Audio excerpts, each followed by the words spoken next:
Boats have just arrived with different types of fish. They have spent more than 3 days at sea.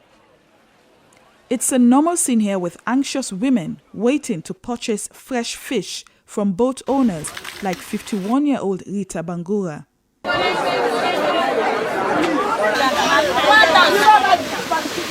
Rita is a popular face at this beach, known by the locals as Shela Wata. She is amongst few women who can boast of owning a boat. For most women like Rita, who couldn't continue their education because of financial resources, the only option she had was to go into the fishing business. While I left school, the parents were not be able to further my education. I was unable to further my education because my parents had no money for me to continue school. They had to take care of 7 of my siblings who were young at the time. It was a difficult period for them. So that's when I decided to relocate to Shela Wata Godrich because at that time, the fishing trade was very lucrative. I started buying and selling fish. It has been a very long journey for Rita, which eventually paid off because she was able to educate her 3 children, take care of her siblings' 5 children, and even build a house. Rita was able to reach this height with the help of BRAC, an international development organization with headquarters in Bangladesh, creating opportunities on social empowerment and livelihood, among others. We are really empowering our women to explore their potential from the various point of view, and that's why we are literally we are beside all of the women in this country. So we want to help them. We want to explore the financial inclusion for those unserved and underserved women. BRAC Microfinance Sierra Leone Limited is really trying to expand its financial inclusion for each of the underserved and the unserved and the discriminated people for the Sierra Leonean country. It is difficult for women to access loans from banks due to lack of collaterals. This has forestalled the growth of many women in this business. Ami Tete is one of them. She dropped out of school at the age of 10 because, according to her, no matter how hard she worked in school, she failed woefully all the time. Well, because it's so small, my mama put me in school.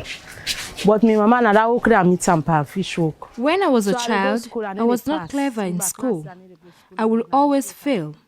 I got tired of it and told my mom that I don't like going to school because no matter how hard I tried, I ended up failing woefully. My mom flogged me several times, but I was adamant and told her I wanted to join her in the trade. I stopped going to school eventually and joined my mom, who was smoking fish at that time. Smoking the fish is the only option she has because of lack of a cold room facility to store the fish. This method of fish preservation, however, has its side effects. Because they use firewood to do the drying of the fish, usually they have a lot of exposure to smoke.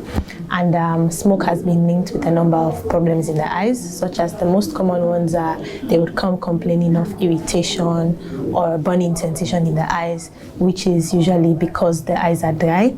So normally your eyes produce tears to keep it moist and to lubricate it. But dryness can cause a lot of symptoms like irritation, burning, feeling like there's sand in your eyes. So this is the most common complaint. But also smoke exposure has been linked to what we call cataract, which is the most common cause of blindness that we have in this country. Because of the effect of smoke on the eyes, the Ministry of Fisheries, through support from the German International Corporation, GIZ, constructed these ovens at Tombo, which no longer requires women to use firewood in large quantities anymore, hence protecting their eyes. With Tombo, we have smoke ovens. Large area where you've got so much ovens put in place for the women to be able to smoke their fish at they reduce the use of wood. They still use wood, but reduction in the wood helps them to inhale lesser smoke. Because most of the women that go to these areas to smoke their fish previously, they have got their local ovens. They use so much wood. If they've got a child on the back, that child will have secondhand smoke inhalation, not even knowing. And then probably when they grow up, they'll have these lung diseases or things like asthma, not knowing what is the cause, but because they have been taking these children to areas just to provide for them, it has created another illness in their life. Being a fishmonger requires one's hand to be in cold water almost all the time. It has affected Rita's health. The cold affects you too much. One, we play with their ice cream. Two, what they carry this beach every day, the season of the season, like this water. We food till no they end fine. The cold is affecting us because of the ice. When one stays long in this trade, one experiences problems with one's feet, which makes it very difficult to want to stand. I can't even stand when praying. At my age, I sit down to do most of my work.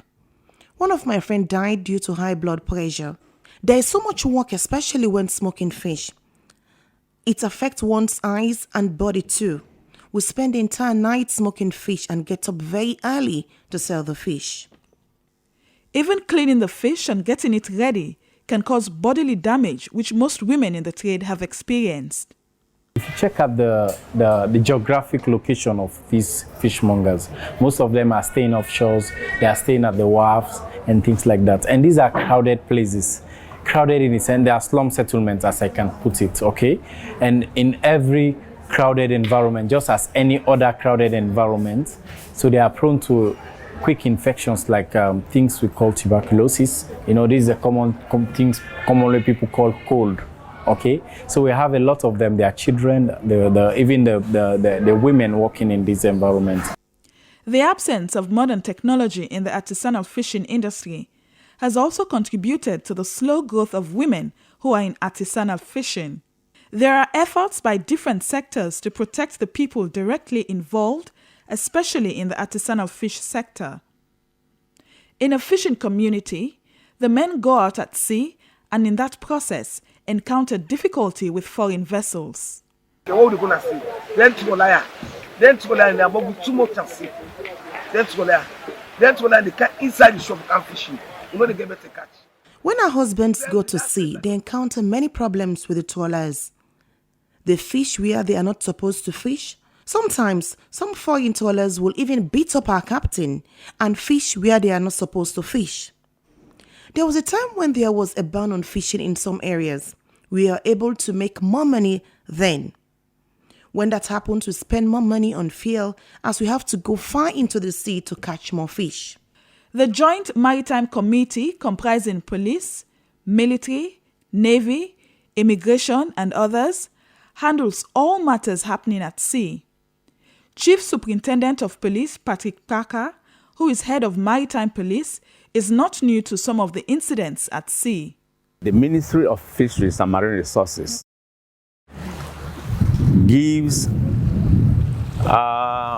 what we call channel of right for industrial fishing vessels. And in those areas, I know that local fishing vessels, the motorized vessels with this net, are not supposed to spread their net in those areas at all.